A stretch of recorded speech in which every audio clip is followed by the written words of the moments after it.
5 гадоў таму Беларусь змянілася раз і назаўжды. Я не магу сказаць, што мы сталі іншымі, але ў нас прачнуліся тыя якасці, якіх раней мы, мабыць, у сабе не заўважалі.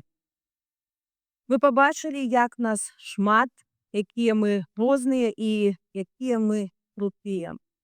Давайте згадаем Машу, згадаем Ніну Багінскую, дыджэяў перамен, жанчын кветкамі і нашыя маршы пенсіянераў. Давайте згадаем дваровыя маршы і гіганцкія 50-метровыя сцягі на будынках шматпавярховікаў.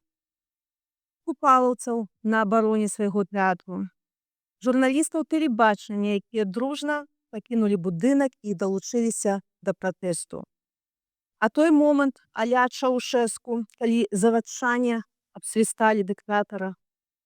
І твары разгубленых сілавікоў, якія не ведалі, як на гэта рэагаваць.